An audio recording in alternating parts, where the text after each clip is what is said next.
The Grand Balance, a weekly podcast hosted by two working grandmas navigating the beautiful chaos of work and family. On today's episode, we are going to answer a question from one of our listeners who wanted to know what are some of the things that grandmas can do with the babies or children outside of the home. We've spent a lot of time talking about gardening and cooking and doing things at home with the children. But what about getting out and about? So today we're going to brainstorm on some ideas to help those grandmas make arrangements and maybe even some play dates. Sounds great. I'm looking forward to this. I have some good ideas and I'm looking forward to learning some new ones. Well, let's get started. What are some of your ideas, Sharon? Someone brought to my attention how important music and reading are to kids at an early age. And I thought, how can I incorporate that when we're out and about? So one of the things I thought of was some of the outdoor concerts they have. The weather's changing a bit for people, but when it is nice, a lot of places have free outdoor concerts and it's fun to see the young ones dancing and singing and you don't have to worry about space. There's plenty of space for them to have fun. So I thought that was a really fun idea. Whenever I've gone, I had a really good time. Oh, I used to do that with the kids. They would do bands at the park and everybody would just bring their lawn chairs. They would bring food and neighbors would get together and it was for a nice evening. And the kids could even go play at the playground and, run around and get that energy out. Right. I like the idea. My daughter and her husband and baby went this summer to some Beatles cover band and it looked fun. I wasn't able to go with them, but I've also gone to several and it's always a good time. That's great. And one of the other things, as you speak about reading and music, so I've started taking my grandson to the library.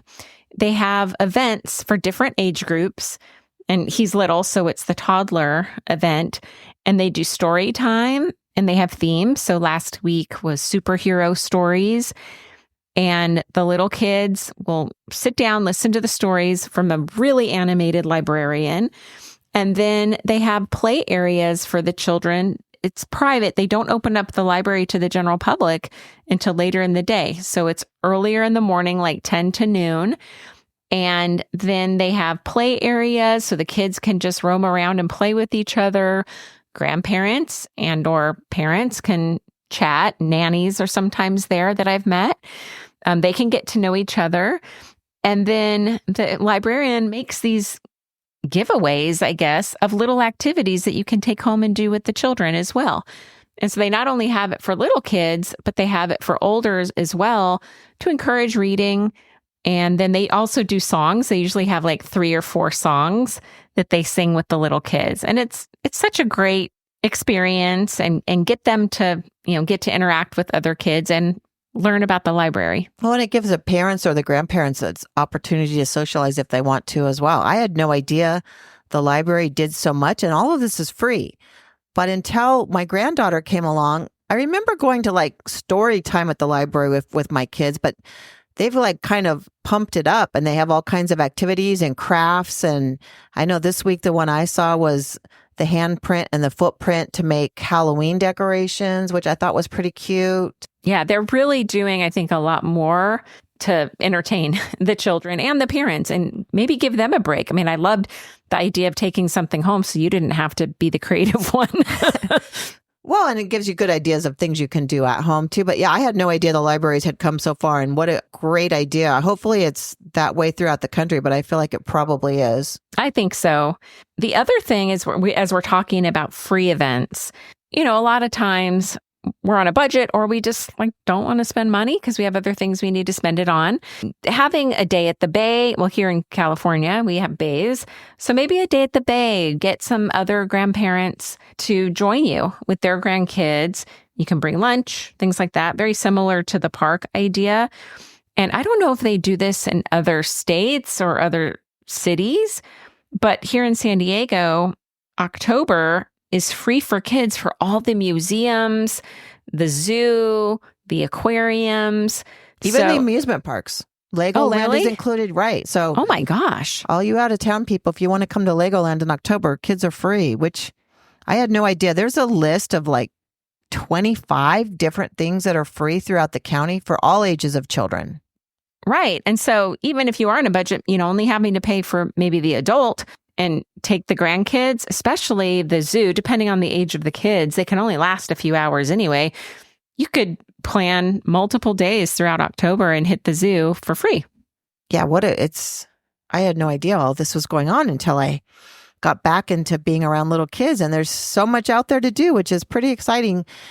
I go back to our guest with the screen-free ideas, and she had mentioned how great it is just to get out in fresh air, and I agree, and I have been trying to think of different ideas, and a lot of these definitely hit the mark on that. Right. And the other thing, and I know I was laughing at myself on a very early episode where I was saying, how silly am I? I'm like Googling what to do with my grandkid. I remember you saying that. But there is some value in it. So I was Googling, what are some free events to do with kids? And Eventbrite lists a ton of free events every month. And so you can check that one out and say, hey, let me plan a couple of events this month. They don't all have to be free. I just happen to filter on the free events. But it gives you some great ideas if you want to get out periodically and say, hey, if I'm watching the kids once a week, or I have them twice a month or something. Maybe sometimes you do indoor activities and sometimes we do outdoor activities, and you can pick them through Eventbrite. I had no idea. I would have never thought Eventbrite had events. I mean, I've used it for other things, but I would have never thought of it to go on for kids' ideas. For those that don't know, it's an app called Eventbrite, Brite. I'm not sure if they have a website. I'm assuming they do, but I've always used the app, and they have everything going on locally around you. And like Angela said, you can filter it to your interest, to ages, to cost, to anything pretty much you're looking for. Yeah, it's a pretty great resource that I just tapped into as I was trying to get creative, because I'm not a creative person on and my Google. own. Google away, Angela. I'm a good follower. So the other thing, as we think about things to do, all of the things that we've already mentioned, you could do on your own, right? It is a nice way to meet other people, like at the library or things. But what I really want to do is find ways to bring grandmas together too. And so I know, Sharon, you and I have talked about getting together. I have an aquarium pass, and with that, I get free passes. So I said, hey, let's take our 2 grandkids to the aquarium together. That gives us time to bond and spend time with our friends, but also gives the kids a chance to also meet some new friends as well. Kill 2 birds with 1 stone. That's right. We're doing it again. Yeah. No, it's definitely a great time to socialize, get the grandkids out. I think it's good. Tomorrow, it's funny. A friend of mine has 2 granddaughters about the same age, toddlers. And she had mentioned that she wanted to go to the zoo. Well, I was actually telling her how great the zoo was, because I hadn't been in years. Went recently, and it's not only is it awesome to get the kids out there and so much to see, it's such great exercise. Ours has a lot of hills. I'm assuming a lot of other zoos have the same situation, but either way, you're out there walking, you can socialize. So tomorrow I'm going to meet up with her, shout out to Dana, and take her 2 little granddaughters to the zoo, which she hadn't been to in years. So I'm excited to do that, get exercise, socialize, and kill 2 birds with 1 stone. And you're helping a friend to manage 2 grandkids, because you're not going to have yours, right? So, Mine's out of town, sadly. But you're giving back, right? And maybe she'll pay it forward one day. No, I'm looking forward to it. It'll be fun. And you're stacking. Remember the episode about getting exercise while you're doing other things? Right. So you're practicing the stacking. I think that's how I sold her on methodology. going to the zoo, because it is great exercise. We went for the Halloween nights recently.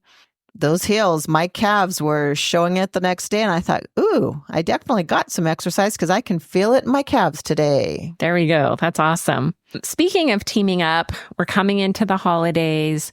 One of the other things that I'm already planning to do, now this will cost a little money, but having like an outing with your grandkids, with other grandparents, to go to some of the holiday events. Like they have Elf at the Symphony. And I know some people are like, ooh, the Symphony, but it's an amazing experience because it's not like you're sitting there in a boring venue. They really make it fun. It just happens to be symphony music along with the Elf movie.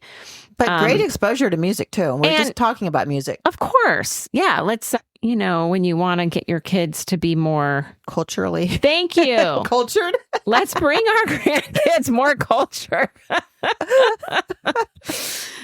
Shout out to Dana again. She'll remember when we took the girls to the Nutcracker Suite when they were very young, and we were sitting very close, and there was some laughs involved in that. But well, and so we need to talk about all ages, right? So there's the Elf movie, there's the Grinch, and all ages love to see the Grinch during the holidays. Well, maybe the little ones will be too afraid, but so you can vary it depending on the age group. And then, of course, there's Disney on Ice. And oh my gosh, my kids love Disney on Ice. Especially the little girls. They all show up in their princess outfits and stuff. It's so adorable. And they just absolutely love it. And can I tell you, these ice skaters are amazing. Especially with all the costuming and things they have to skate with. And the dancing and the singing at the same time. Like, I just took it in and was really impressed just with the talent. No, it's fun. Any of those ideas, too, would be a fun way to start a tradition with your grandkids. So I know, like growing up, my grandmother always took us to the Nutcracker, and that's why we did it with our kids as well.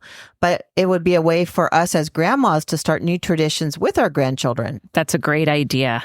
Another idea, too, to help out parents, because we were just talking in an episode about how parents are stressed out and have a lot of demands. Another thing we can think about doing is taking kids to different lessons, like anything they might be interested in, drawing lessons. I don't know what else, gymnastic lessons. Yeah, depending on the age. I know we had signed our grandson up. Now, this was during the summer, although we could do it during the winter because the pools are heated. Oh, to swimming lessons. Yes, that's another great idea. And a lot of times, depending on the age, they're before work gets out. So that would be a great idea if you have capacity and your schedule works out to, pick up the grandkids. And that's your responsibility to take them on to their lessons. And then you get to meet other families that are there weekly and get to socialize a little bit. Sharon, we were just talking about the holidays and all the different activities, but weren't you just telling me about one of the listeners who you happened to run into or something, and they had mentioned that they had a dilemma that they needed our help with? We almost should do a segment. What would the grandmas do? Yeah. Because this is kind of not funny, but interesting. So one of our listeners has a dilemma that she wanted some advice on. Her daughter and son-in-law had asked her and her family specifically not to purchase any toys for the holidays. Their home was smaller. They didn't want to worry about storing them. They felt like they had enough toys. And the child had already asked her for a specific toy that he wanted. She doesn't want to cause trouble with her daughter and son-in-law, but at the same time, she doesn't want to disappoint the little boy and was wondering what would be the best way to handle this and was looking for some advice on this. What do you think about that situation? Well, I can already tell you that you're going to have the same situation. Well, I think you're just going to have to buy it and say it's for your house. Like, you can't have them take it home, and maybe it's just find opportunities for them to come to your house to play with it. And then that solves both problems, right? Not if the grandparents aren't local. Oh, shoot. Is that the situation? It is. Dang it. That's a stump. You stumped me on that one. I know. The only thing I can really think of is reaching out to the parents and explaining the situation. I don't think you should cross the parents because I think that's going to create bad blood for sure. And as we've discussed on many episodes, we need to respect the parents' wishes since they are the parents of the kids. You mean don't say, oh, sorry, baby, I can't get it because your mommy and daddy won't let me. Nope, that's not recommended. Definitely not. Nope. I think it just goes back again to so many of the solutions we've discussed in the past. It comes down to communication, but it was a little tricky because if the parents just flat out say no, it's a dilemma, right? Well, and does this child are they of the age where they still believe in Santa, and so they want Santa to get the gift, and then they're going to be disappointed when they don't get the present? Yeah, I don't know enough details on this, but I feel that would be sad too. And I think with I guess communication, kids need to learn that they're not always getting everything. I don't know. Around Christmas, I don't know if that's a lesson. That's a hard one. I know. For sure. I think listening to the story, maybe the daughter and son-in-law are just overwhelmed with toys. And maybe if it's explained that it's one specific item, I'm thinking maybe they reached out because they didn't want all the aunts, uncles, cousins, grandparents sending mounds and mounds of toys. I'm hoping that's the situation. Well, and we had the one episode where Sophie Z talked about how you put toys away, right?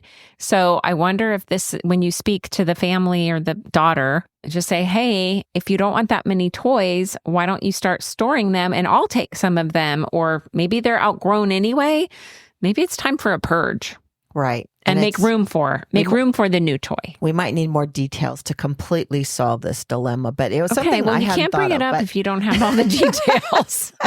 I'll report back. Okay. We do have some solutions in line now, so I can throw some out there. But I do have a fabulous find. Okay. This product was introduced on Shark Tank in 2019 and came to the market shortly thereafter that. It is a hip carrier, and I had not heard about this, but it is for babies and toddlers. It is a multifunctional hip seat that distributes weight evenly to reduce strain on the back, arms, and hips. It can support babies and toddlers up to 45 pounds, which is usually around age 3, which I saw someone with one of these, and I was very intrigued. The one that was on Shark Tank was called Tush Baby, but there is a dupe, a knockoff called Mom Cozy, and I don't know how they compare because I haven't used both of them. But what a great idea to take all the pressure off your back, right? It's like a thing that straps around you, almost like a belt with a little thing where the kid sits. That is a great idea. And does it free your arms too, so that you're not holding the baby on one side constantly? There is a strap you can get to hold the baby, but I think generally it's used where you do support the kid with one arm and you have the other arm free. Okay, so you still have to use the arm. I think there is a way not to use the arms. I think you can do it either way, from my understanding of it. Because that would be great if you could free yourself from an arm too, because sometimes it's hard to do everything with one hand. I'm dealing with that right now with the grandson when he wants to be held. Well, what I've noticed is I always carry her on my left side. And after the weekend... Me too. I wonder why. I don't know. Because we're right-handed? Are you right-handed? No, I'm left-handed. Oh. So that throws your theory out the window. It does. But after that weekend I spent with her, first of all, I thought I have to remind myself to try to switch sides. But I mean, I could feel it. And she's a little thing. I can only imagine when she gets to be 30 pounds and they still want to be held and picked up. I'm thinking this is a great solution. I wonder why we both go left side. I'm going to have to research that. You're very intrigued by this. I think there's a scientific reason. I bet. I'll report next time. Please report back, because I had never thought of it. I just know that immediately I went to the left, and I asked my daughter, do you switch sides when you carry her? And she said yes. And I tried, and just so naturally, I pick her up with my left. Me too. Weird. Jinx. Well, I know this was a short episode, but we really wanted to hear from some of our listeners. So thank you for asking your questions. Continue to email us or reach out on our social media networks to ask the questions. And we'll do our best to be fair and objective and give you the right answer. Although, full disclaimer, we could be wrong. Definitely. And if you have any certain topics you want discussed, please reach out and let us know those too. All right, Sharon. Well, have a great week. I will, I think, see you in 2 weeks when we record our next episode. Yay. See you soon. Thanks for listening. Okay, bye-bye, everyone. Bye. Thank you for listening. Please like and subscribe to the podcast so we can continue to grow our community. Also follow us on Instagram at Working Grandmas Podcast, on Facebook at The Grand Balance, a Working Grandmas Podcast, and join our LinkedIn group, Working Grandmas. You can also email us at info@workinggrandmas.com or message us through any of our social media platforms.